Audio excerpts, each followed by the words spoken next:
Hi guys, I know I said I was going to make a stan list video next, but this is a thought that crossed my mind after watching a video, The Hardships of Trainees Under Big 3 Companies by Juniverse, that I definitely agree with. You should go watch that video, I'll link it in the description.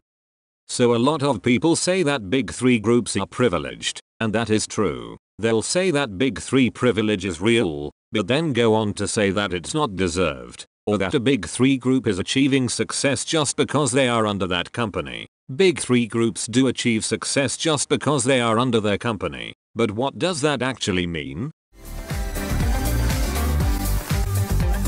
First of all, Big 3 trainees are often praised for their talent, and people will say that it's amazing that the Big 3 company managed to discover that talented person, but it's actually not, and here's why.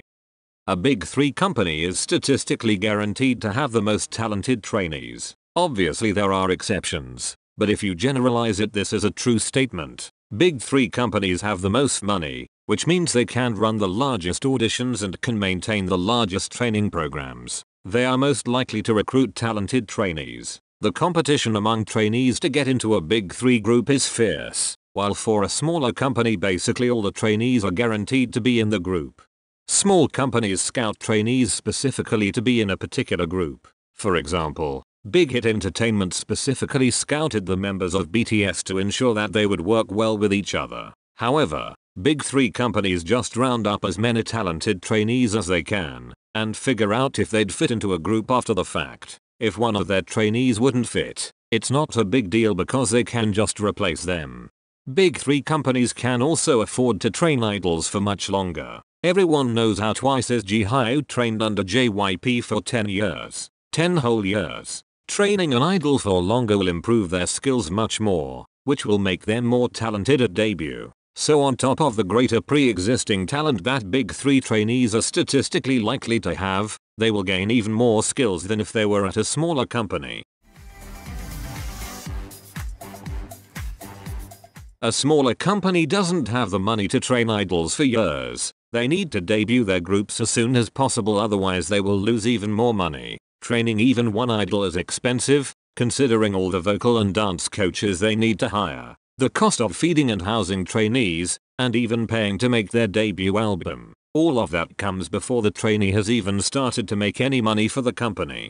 People disparage trainee debt because it prevents their faves from making money, but what they don't see is all the money that training takes. Especially at a smaller company, where there might not be a senior group making money to fund the trainee program. The cost of it comes right out from the company, which for a smaller company could just be a small team of people. Debuting a K-pop group has an extremely small profit margin, if at all. Even when you look at the profit margins of Big 3 companies, they are actually not that big. For the reach that these companies have, their profit is not that great. K-pop is not such a profitable industry.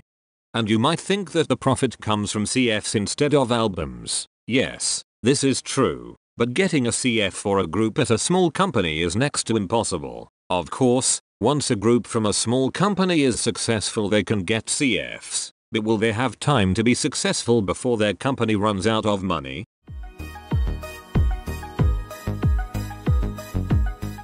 You also need to remember that K-pop is a business, and a company is going to need connections if they want to ensure success for their group. Big companies already have deals with TV networks and music distributors to get publicity, but smaller companies don't.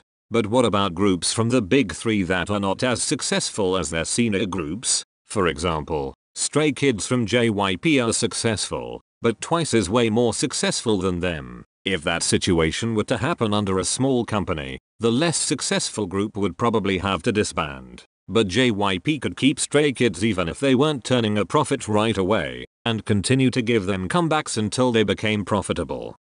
Then look at Cube, with CLC and G-Idol. Cube is by no means a small company, but the situation is already much worse. G-Idol has only been around for 2 years but has gotten comebacks at twice the rate that CLC has. So you can see that Cube had to decrease the comeback frequency for their less successful group by a lot. And Cube is a pretty large company, so at a company even smaller than Cube, decreasing comeback frequency for the less successful group means no comebacks at all.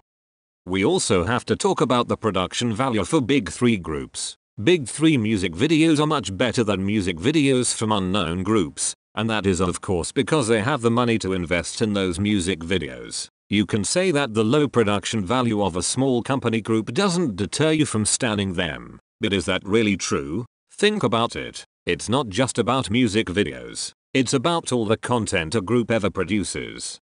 We have relay dances, variety shows, reality shows. These are all things that a company had to negotiate for their group to get, so that fans have content to watch. Would you want to stan a group that didn't produce any content? No, because you would lose interest. Imagine your favorite group had only one music video with them in it and that was all the content they ever made. Imagine they can't even afford to go on music shows. How would you feel then? You wouldn't really get to know your group the way you get to know other groups. K-pop without a constant barrage of content is not really K-pop.